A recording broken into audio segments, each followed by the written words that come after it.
अस्सलामु अलैकुम नाज़रीन, मैं हूं आपका होस्ट इंजीनियर फैसल और आप देख रहे हैं MGTV।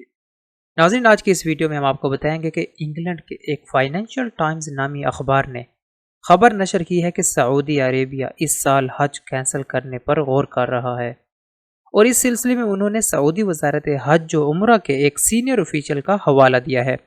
तो आइए नाज़रीन, आपको दिखाते हैं खबर की मुकम्मल तफसील। नाज़रीन, अगर अभी तक आपने हमारे चैनल को सब्सक्राइब नहीं किया तो चैनल को सब्सक्राइब करें और साथ घंटी के बटन को दबाएं ताकि हर आने वाली वीडियो आप तक पहुंचती रहे। जी नाज़रीन, जैसा कि आपको पता होगा कि हज से सऊदी अरेबिया तकरीबन 12 बिलियन डॉलर तक की कमाई करता है, लेकिन इस साल कोरोना के मरीजों की बढ़ती तादाद की वजह से सऊदी अरेबिया हज की इजाज़त ना देने पर गौर व फिक्र कर रहा है। सऊदी वजारत हज और उम्रा के सीनियर ऑफिशियल ने फाइनेंशियल टाइम्स नामी अखबार को बताया कि ये मसला बड़ी एहतियात के साथ देखा जा रहा है और इसके मुख्तलिफ पहलू भी देखे जा रहे हैं और इसका हतमी फैसला एक हफ्ते के बाद किया जाएगा। उनका ये भी कहना था कि एक तजवीज़ ये दी गई है कि एहतियाती तदाबीर सख्ती से अपनाते हुए कुछ महदूद हाजियों को हज की इजाज़त दी जाए और दूसरी तजवीज़ ये दी गई है कि हज को इस साल कैंसिल कर दिया जाए।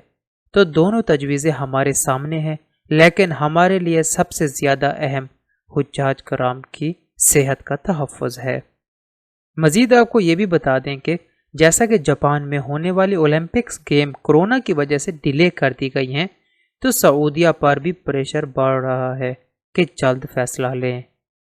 अगर इस साल हज की इजाज़त नहीं दी जाती तो सऊदिया के क़याम मतलब 1932 से अब तक ये पहली बार होगा कि सऊदी हुकूमत ने हज की इजाज़त नहीं दी। नाज़रीन, उम्मीद करते हैं कि आपको ये वीडियो पसंद आई होगी।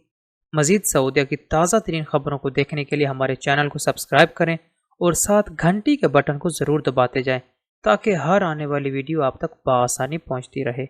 अपने होस्ट फैसल को इजाज़त दें।